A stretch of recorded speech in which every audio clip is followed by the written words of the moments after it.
میرے دوستو، اسکرین پر آپ اس شخص کی تصویر دیکھیے۔ اس کے ہاتھ میں 3 روٹیاں ہیں، لیکن کیا آپ کو معلوم ہے کہ اس شخص کا اسٹیٹس کیا تھا؟ ترکی میں جو زلزلہ آیا ہے اس نے ہزاروں لوگوں کی جان لے لی، بے شمار لوگ زخمی ہو گئے اور ہزاروں گھر بالکل زمیں بوس ہو گئے، تباہ و برباد ہو گئے۔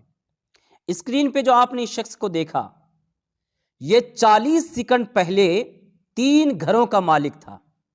3 گھر تھے اس کے، بھاڑے پہ کرائے پہ دے رکھے تھے اس نے، خوش و خرم آسان زندگی گزار رہا تھا۔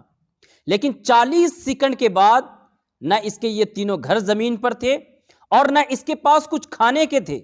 لوگ جو بانٹ رہے تھے کھانا، اس میں لائن میں لگ کر کے اس شخص نے 3 روٹی لیا تھا۔ میرے دوستو، اللہ ان کی مصیبت کو دور کرے۔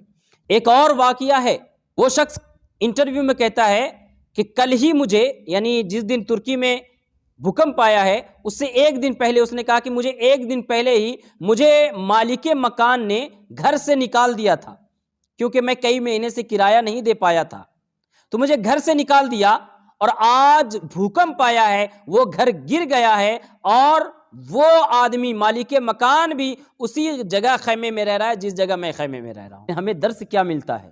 ہمیں اس سے کیا سبق ملتا ہے؟ آج جو لوگ اپنی بلڈنگوں پہ، اپنے محل پہ، اپنے بڑے بڑے مکانوں پر، کار پر، بینک بیلنس پہ، دولت پہ غرور و گھمنڈ کرتے ہیں، ان کو ذرا سوچنا چاہیے کہ یہ سارا بینک بیلنس، یہ سارا اسٹیٹس، یہ کار، یہ بنگلہ، یہ گاڑی، یہ ساری کے ساری چیزیں زمین کے اوپر رہ جائیں گی اور آپ کو اکیلا زمین کے نیچے جانا ہے۔ اور کب یہ لمحہ آ جائے یہ کوئی نہیں کہہ سکتا۔ 1 سیکنڈ لگ سکتا آپ کی زندگی بدلنے میں۔ سانس کی مالا ٹوٹی، آپ اس دنیا سے اس دنیا میں چلے جائیں گے، یہاں سے وہاں کے ہو جائیں گے، جناب کی بجائے مرحوم کہلانے لگیں گے۔ آپ کو لوگ، اپنے لوگ منو من مٹی کے نیچے دفن کر کے آ جائیں گے۔ پھر جو پیسہ، جو گاڑی، جو بنگلہ، جو بینک بیلنس، بے شمار محنت کر کے، خون پسینہ ایک کر کے، حلال حرام کی تمیز کیے بغیر آپ نے کمایا تھا، وہ آپ کے کسی کام کا نہیں رہے گا۔ آپ کی اولاد اس پہ لڑے گی، اس پہ جھگڑے گی، وہ بٹوارا کریں گی۔ تو میرے دوستو، ہمیں سبق ملتا ہے، درس ملتا ہے کہ ضرور یہ چیزیں حرام نہیں ہیں۔ میں پہلے بتا دوں، اسلام میں یہ چیزیں منع نہیں ہیں۔ ایسا نہیں ہے کہ کوئی گھر بنانا منع ہے، گاڑی خریدنا منع ہے، بینک بیلنس اکٹھا کرنا، دولت بنانا بالکل منع نہیں ہے، لیکن اللہ کو بھول کر کے نہیں، غرور میں آ کر کے نہیں، تکبر کر کے نہیں، دوسروں کو چھوٹا سمجھ کر کے نہیں، بلکہ زندگی کے اندر ایسی دولت کماؤ جو دولت حضرت عثمان غنی کے پاس تھی۔ تمہاری دولت اللہ کے راستے میں خرچ ہونے چاہیے، مدرسہ، مسجد، یتیم، بیواؤں کے اوپر خرچ ہونے چاہیے، غریبوں پہ خرچ ہونے چاہیے۔ کسی کے اوپر ظلم نہیں کرنا، کسی کے رزق پہ لات نہیں مارنا، کسی مسافر کو تکلیف مت دینا، کسی کے دل کو تکلیف مت دینا۔ اگر دولت ہے تو اچھے سے صبر کر کے اس کو صحیح جگہ سے حاصل کرو اور صحیح جگہ خرچ کرو، یہی ہمارا دین ہمیں بتاتا ہے۔ ورنہ تو آپ نے دیکھا کتنے ہی لوگ ترکی میں اور سیریا میں تھے، یا جہاں بھی زلزلے آتے ہیں، اچانک زمین ہلتی ہے، سب کچھ تباہ و برباد ہو جاتا ہے۔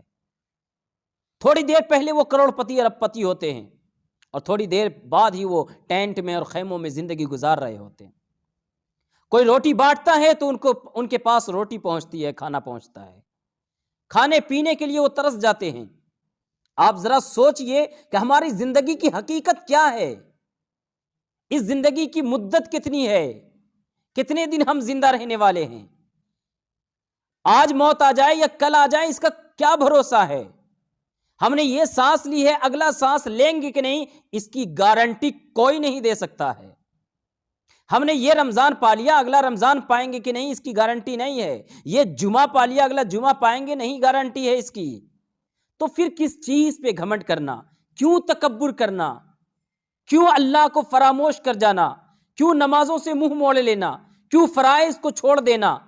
کیوں اللہ کی نافرمانی میں زندگی گزارنا؟ کیوں گناہوں میں زندگی گزارنا؟ کیا موت صرف بوڑھوں کو آتی ہے، جوان کو نہیں آتی ہے؟ کیا موت صرف جوان کو آتی ہے، بچوں کو نہیں آتی ہے؟ کیا عمر دیکھ کر کے موت آتی ہے؟ کیا کالے گورے کا فرق موت کرتی ہے؟ امیر غریب کا فرق کرتی ہے؟ صحت و تندرستی کا فرق کرتی ہے؟ نہیں میرے دوست، موت جس کو جب جہاں آنی ہوتی ہے وہ آ کر رہتی ہے۔ جوانی، بڑھاپا، عمر اور ان چیزوں کا کوئی فرق موت نہیں کرتی ہے۔ اللہ نے جب جس کا وقت لکھا ہے اس کو اسی وقت موت آ کر رہتی ہے۔ تو اپنی زندگی کو بدلو، خدا را اپنی زندگی کو بدلو، اپنے آپ کو پہچانو۔ آپ اللہ کے بندے، ایک خدا کے ماننے والے، رسول کا کلمہ پڑھنے والے، قرآن کے ماننے والے، اور اپنی زندگی کو بالکل گناہوں میں لگا دیا ہے۔ نماز سے مطلب نہیں، روزوں سے مطلب نہیں، اللہ سے مطلب نہیں، دین سے مطلب نہیں، بے حیائی، عریانی، فحاشی، فلمیں، ڈرامے، گانے باجے، ناچ گانا، یہ ہماری زندگی کا اسٹیٹس بن کے رہ گیا ہے۔ رات دن پیسہ کمانا ہے، پیسہ کمانا ہے، پیسہ کمانا ہے۔ یہ نشہ ہمارے قوم کے لوگوں کے اوپر چڑھ گیا ہے، اور ایسا چڑھا ہے کہ وہ اللہ کو فراموش کر گئے، بھول گئے رب کو۔ میرے دوستو، ایسا پیسہ آپ کے کسی کام کا نہیں آنے والا، یہ دولت آپ کے کام کی نہیں آنے والی۔ قبر میں اللہ تعالیٰ یہ نہیں پوچھے گا تم کتنے پیسے کمائے تھے۔ اللہ کی بارگاہ میں یہ سوال نہیں کیا جائے گا تم نے کتنا اچھا گھر بنایا تھا۔ اللہ کے یہاں پوچھا جائے گا کہ نماز پڑھا تھا کہ نہیں۔ اللہ کے یہاں پوچھا جائے گا رمضان کے روزے رکھے تھے کہ نہیں، میرے حکم پر عمل کیا تھا کہ نہیں، میرے رسول کے حکم کو مانا تھا کہ نہیں۔ یہ سوال کیے جائیں گے۔ تو اپنے آپ کو بدلیے۔ ہمارے سامنے جو واقعات ہوتے ہیں، ترکی سیریا کے ابھی حالیہ واقعات ہوئے، اس سے ہمیں سبق حاصل کرنا چاہیے۔ صرف نیوز دیکھ کر کے، یہ صرف آنکھیں مل کر کے نہیں رہ جانا چاہیے، بلکہ ہمیں اس سے سبق حاصل کرنا چاہیے۔ اللہ کرے کہ دل میں اتر جائے میری بات۔ تعالیٰ ہم سب کو کہنے اور سننے سے زیادہ اس پر عمل کرنے کی توفیق عطا فرمائے۔ السلام علیکم ورحمۃ اللہ وبرکاتہ۔